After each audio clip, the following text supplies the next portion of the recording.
Hi, my name is Michael from Sunflower Dead.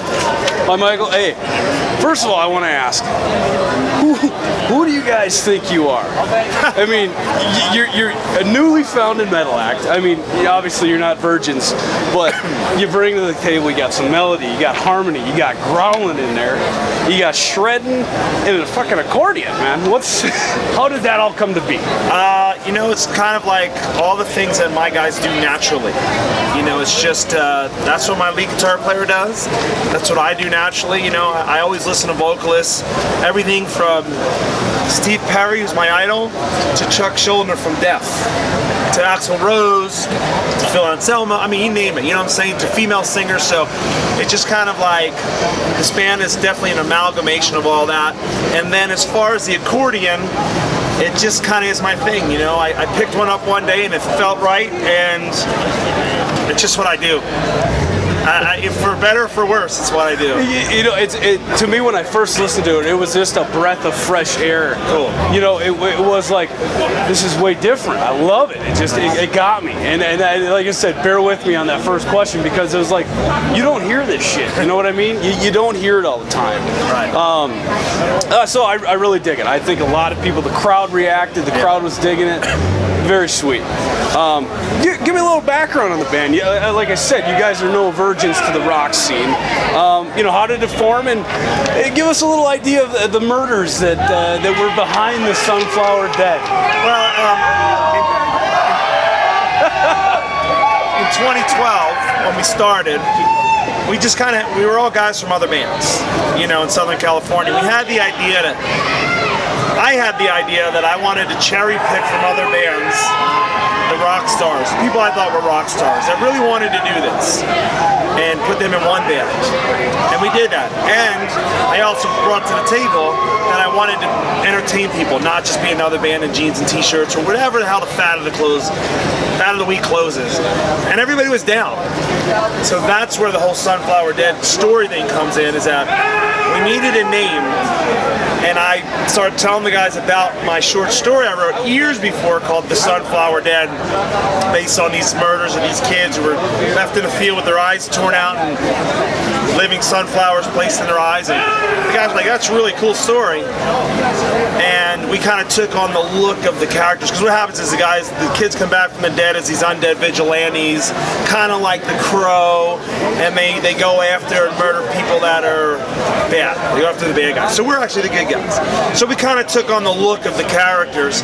I don't sing about that nonsense, but we look like that. It's entertaining for the crowd, and now that story is going to be a graphic novel. So when are we going to get to see it? Probably the next year or two. Me and Clive Barker are going to do it together. So I just bought my son The Thief of Always, one of my favorite books. As a kid, so love Clive Barker. So we're going to do it together. I have a meeting with their people when I go home in a couple weeks, and then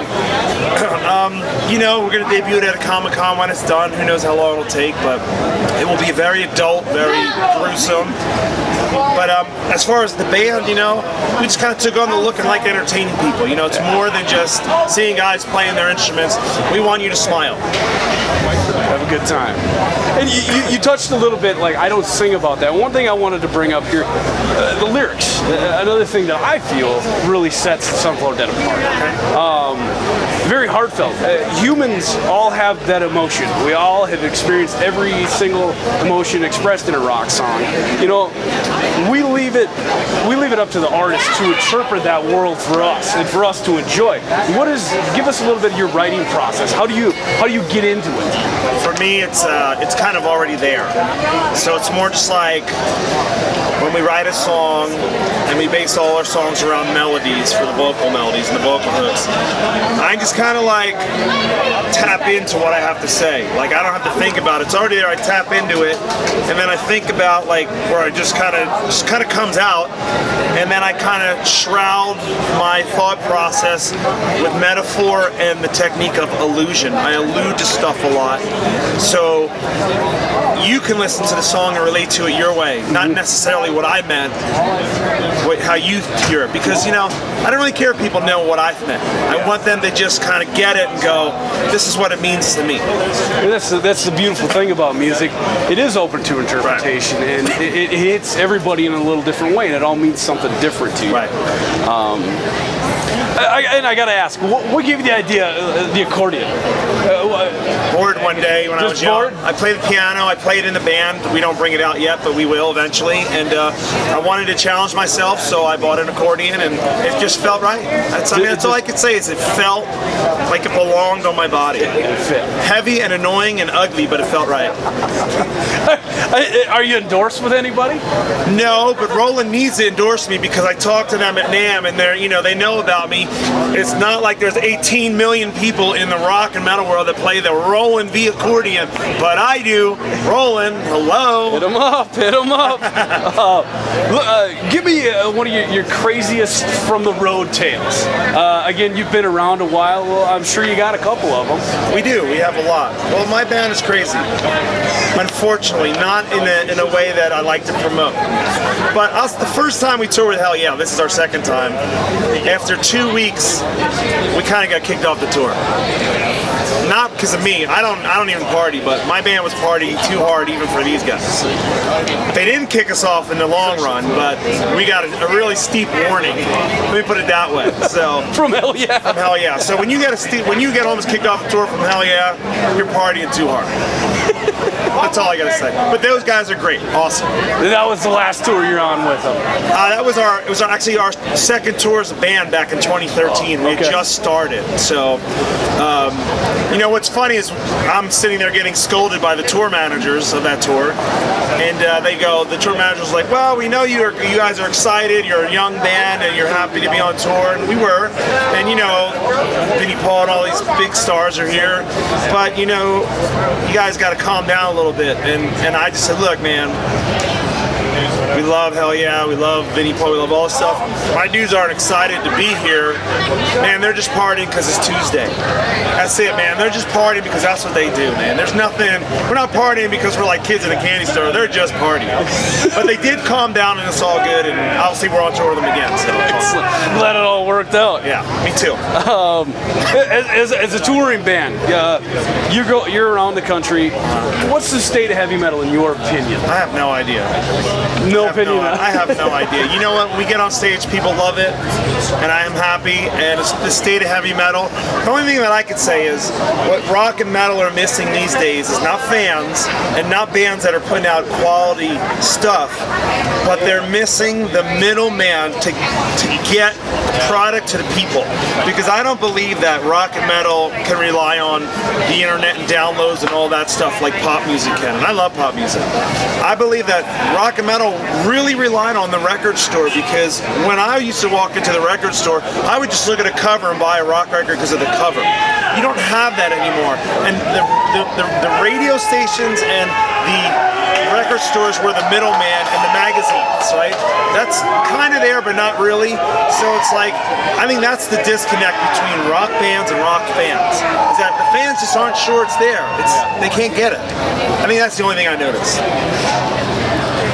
What artist inspired you most as a musician? Oh man, God, there's so many. I mean, when I was a little kid, it was Dee Snider from Twisted Sister. You know what I'm saying? But my idol is Steve Perry from Journey. There's no doubt about it. I mean, to me, he's the greatest, and I'll never sing like him, but I just absolutely love what he does, so I always push myself and aspire to that kind of greatness, whether I get there or not. So, and as far as the accordion, it's just all me because I do it my own way. I couldn't tell you a damn thing about accordionists, if that's even a word. I couldn't tell you a thing about them. Sorry, Roland. All I know is that it feels good to me and I play it my way. And same with piano. Like, I took classical piano lessons for a while, but I just kind of do my thing on it. So, I don't know. Beethoven. why choose this life? You know, why keep slugging it out? It's tough. It's a tough scene. You find out real quick it all ain't blowjobs and coke. Oh yeah. You know, what keeps you motivated? What does it for you? What lights that fire? I've been saying this for about 2 years now in interviews, and I just got asked the other night by a kid in a band aspiring to get on tour and all that. He said, "What's the best advice you have for me?" I said, "The best advice I ever have for an artist, not just a musician, is this. It comes down to want and need. If you want to do music because you think it'd be cool to get on stage, play guitar, sing, you want to do it, it's not for you. To hell with want. If you need to do it, regardless of the industry, of whatever the circumstances, if you need to do it, it's for you. And for me, I need to do it. I've always needed to do it. I just need it. So for me, it's need. One, bye-bye. All the bands that want to do it are done. Don't last 3 tours. 1 tour. But the bands that need it, they have to have it. They just, it's like their food. It's like their energy. They're the ones doing it, regardless of how bad it gets. That's it. That's awesome. Other than, you know, what the book tours you got, the remainder, what is 1617? You touched a little bit on the graphic novel. What else does Sunflower Touring, Dead have? third single from the record coming out in August or in the fall. We'll be touring, we'll be writing a new record, and you know, I hope to be on all the festivals next year and touring and keep building our name and just keep on moving, because we're quickly moving up, and I would like to keep seeing it grow. How's the tour been? You really feeling that, you know, about third song in, people going nuts? Is that kind of what you're seeing all over the place? I mean, yeah, just, you know, when we walk out there, play the accordion, people are like, I have no idea what this idiot's doing. And then they're paying attention, because you have to, because it's an accordion. And then we're playing our music, and my guys all got the face paint, but then when it kind of eases up and people just kind of take a step back and realize what's going on, bam, we always get them. We always get them. So Have a good one. good, have a good one. Everybody wants to be on camera. Yeah. You know, it always seems to be the same reaction. We went to Europe, UK, all over the US. It's always good. Where did you go over in Europe? We did the European mainland with Snot for 4 weeks, and then we did the UK with Korn last summer. Awesome. Anything else you want to plug?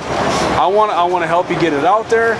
What else you got to say? You know, I like food, truthfully, and I'm always hungry.